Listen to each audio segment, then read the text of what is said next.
Hello दोस्तों, मेरा नाम है रुपेश कुमार महतो और आपका हमारे यूट्यूब चैनल में वेलकम है। यहाँ हम class 12th English flamingo book में लोस्ट स्प्रिंग जो आपका चैप्टर नंबर 2 है, जो लिखा गया है रिटन बाय अनीस जंग, इसमें हम लोग इम्पोर्टेंट क्वेश्चन कर रहे थे, क्वेश्चन आंसर्स कर रहे थे, जिसमें मैं आपको सीमापुरी की कहानी पिछला वीडियो में बता चुका हूँ।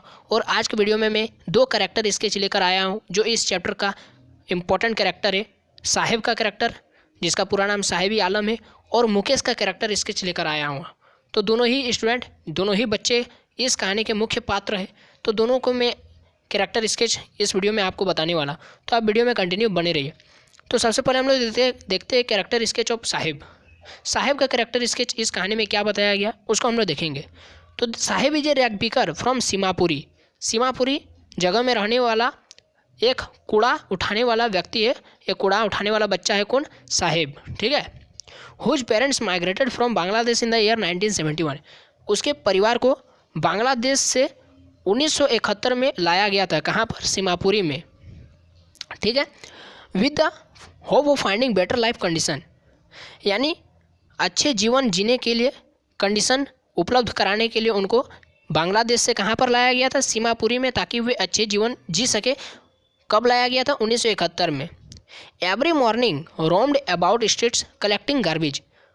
और वे लोग क्या करते हैं ना, पर सुबह, हर सुबह गलियों में भटकते हैं। कलेक्टिंग गार्बेज यानी कूड़ा उठाने के लिए, कूड़ा कलेक्ट करने के लिए वे गलियों में भटकते रहते हैं हर सुबह। Many other boys also accompanied him. और साहिब के साथ में और भी बहुत सारे बच्चे उसके साथ होते हैं। His family lived in A measurable condition. और साहिब का जो परिवार है वो बहुत ज़्यादा दयनीय स्थिति में रहता है। He could not afford to go to school. और वे स्कूल भी जा नहीं पाते हैं। He did not have even a pair of slippers to wear. यहाँ तक कि उनके पास एक जोड़े चप्पल भी नहीं है पहनने के लिए। He wished to play lawn tennis which was beyond his reach. Sahib lawn tennis खेलना चाहता है, खेलने की इच्छा करता है, which was beyond his reach, जो उसके पहुँच के बाहर था। He also found a job at a tea stall. वह एक चाय की दुकान में नौकरी भी पाता है। Where he ran various events for the tea stall owner. जहाँ पर वो टी स्टॉल ओनर यानी चाय का मालिक, चाय दुकान का मालिक के लिए तरह तरह के काम करता है। Through he earn ₹800 monthly along with means everyday get. और इससे वो रोज़ाना मिलने वाले साधन के साथ साथ 800 रुपये कमा लेता था मंथली, ठीक है। उसके बाद है कि he was not happy working. वह इस काम से खुश नहीं था। There his rag picking bag was lighter than canister. उसका जो रैग पिकिंग बैग था यानी कूड़ा उठाने वाला जो उसका बोरा था, वही उसका कैनिस्टर यानी चाय का केटली से भी हल्का था। तो ऐसा क्यों कहा गया है कि वह कूड़ा उठाने वाला काम ही उसके लिए अच्छा था? क्यों कहा गया? क्योंकि he was his own master, क्योंकि उस काम में वह खुद का मालिक था। But now he had to work under someone. लेकिन अब वह किसी दूसरे के अंदर में काम करता है। That means Sahib is no longer his own master. इसका मतलब था कि साहिब अब लंबे समय के लिए खुद का मास्टर नहीं रहा। तो ये हो गया साहिब का कैरेक्टर स्केच। इस पूरी कहानी में यही बताया गया साहिब के बारे में। अब हम लोग देखते हैं कैरेक्टर स्केच ऑफ मुकेश। तो मुकेश एक दूसरा लड़का का नाम है इसी कहानी में। तो लॉस्ट स्प्रिंग जो आपका कहानी अनीस जंग के द्वारा लिखा गया, यह 2 कहानी में इसको बांट दिया गया। लॉस्ट स्प्रिंग को एक साहिब का कहानी को बताता है, एक मुकेश का कहानी को बताता है, ठीक है। तो हम लोग साहिब का कैरेक्टर स्केच देख ले। अब हम लोग देखने वाले हैं मुकेश का कैरेक्टर स्केच, कि मुकेश के बारे में इस कहानी में क्या मुख्य चीज़ बताया गया। तो मुकेश लिव्ड इन फिरोजाबाद। साहिब कहाँ रहता था? सीमापुरी में, जहाँ पर उसको बांग्लादेश से 1971 में लाया गया था, उसके परिवार सहित उसको भी। लेकिन अब यहाँ पर मुकेश कहाँ पर रहता है? फिरोजाबाद में।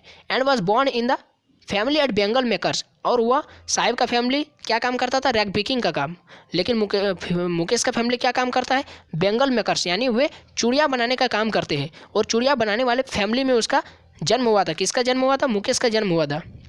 ही aspire to become a motor mechanic. वह एक मोटर मैकेनिक बनना चाहता था। Unlike the others in Firozabad का मतलब है यानी फिरोजाबाद में रहने वाले लोगों की विपरीत वह मोटर मैकेनिक बनना चाहता था। इसका मतलब है कि फिरोजाबाद में रहने वाले लोग चूड़ियाँ बनाने का काम करते हैं।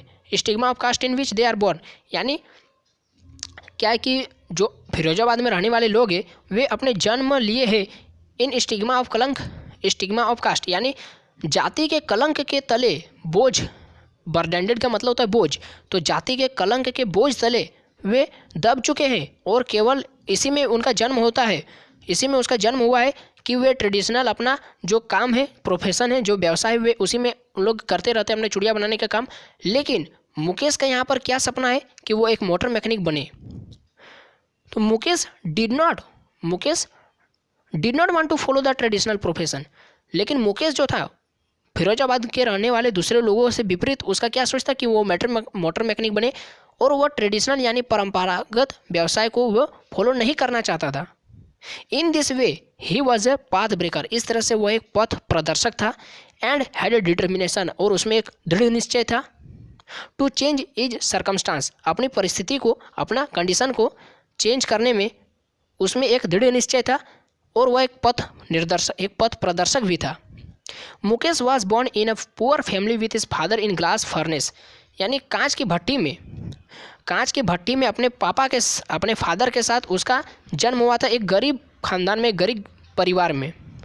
इन मेकिंग बेंगल्स, यानी चूड़ियाँ बनाने में कांच के भट्टी में उसका जन्म हुआ था अपने पिताजी के साथ, एक पुअर फैमिली में। There was a spark of rebellion in him, spark of rebellion का मतलब होता है there was a spark of rebellion in, spark of rebellion का मतलब होता है विद्रोह की चिंगारी, यानी there was a spark of rebellion in, यानी उनमें या उसमें यानी मुकेश में विद्रोह की चिंगारी थी। विद्रोह की चिंगारी का यहाँ पर कहने का क्या मतलब है कि जो फिरोजाबाद के रहने वाले लोग क्या करते, चूड़ियाँ बनाने का काम करते, लेकिन वो उन सब से वे परंपरागत, वो जो मुकेश था वो परंपरागत जो व्यवसाय था उसको नहीं फॉलो करना चाहता था। इसका मतलब वो उसका विद्रोह कर रहा है। किस तरह से विद्रोह कर रहा है, और उसमें मोटर मैकेनिक बनने का साहस है, उसमें मोटर मैकेनिक बनने का सपना है। इस तरह से वो उसके अंदर में एक विद्रोह की चिंगारी जला हुआ है, ठीक है। He was confident and determined to become a motor mechanic, उसमें आत्मविश्वास था कि और उसमें एक दृढ़ निश्चय था to become a motor mechanic बनने का उसमें एक दृढ़ निश्चय था और आत्मविश्वास था, ठीक है। His dreams and aspiration were practical, उसका जो सपना था, उसके जो सपने थे और उसके जो आकांक्षाएं थे, एस्पिरेशन का मतलब होता है आकांक्षाएं, उसके जो सपने थे और उसके जो आकांक्षाएं थे वे प्रायोगिक थे, वे उपयोगी थे, वे व्यवहारिक थे। He dreams only of what he can achieve, वह वही सारे सपने देखता था, वह केवल उसी सपने को देखता था, व्हाट ही कैन अचीव, जिसको वह हासिल कर सकता है, वह वही सपनों को देखता था जिसको वह हासिल कर सकता है, what was with in his reach, और जो उसके पहुंच के भीतर था, वह वही सपने देखता है, यानी मुकेश उन्हीं सपनों को देखता है जिसको वह हासिल कर सकता है और जो उसके पहुंच के भीतर था। ही हैड ए विलिंगनेस, उसमें एक विलिंगनेस का मतलब होता है इच्छा, ही हैड ए विलिंगनेस यानी उसमें एक इच्छा थी, टू वर्क हार्ड, कठिन मेहनत करने का इच्छा था, और फुलफिल हिज डिजायर, अपने सपनों का, अपने आकांक्षाओं को पूरा करने का एक दृढ़ इच्छा था और उसमें एक मेहनत करने का भी ही हैड ए विलिंगनेस यानी इच्छा था, ठीक है। तो इस तरह से यहाँ पर मुकेश का भी हम लोग कैरेक्टर स्केच को देख लिए। आई होप कि आपको समझ में आया होगा दोनों का कैरेक्टर स्केच, साहिब का भी और मुकेश का भी। यहाँ पर आपको ऑब्जेक्टिव में पूछता है कि साहिब का पूरा नाम क्या है, तो यहाँ पर लिखा नहीं है साहिब का पूरा नाम। मैंने इससे पहला वाला वीडियो में सीमापुरी वाला कहानी में बताया था कि साहिब का पूरा नाम साहिब ई आलम है, ठीक है। तो ये हो गया। तो ये वीडियो आपको कैसा लगा आप हमको कमेंट बॉक्स में जरूर बताएं। वीडियो अच्छा लगा तो लाइक करें, शेयर करें और चैनल में अगर पहली बार आए तो सब्सक्राइब करें। जय हिंद, वंदे मातरम।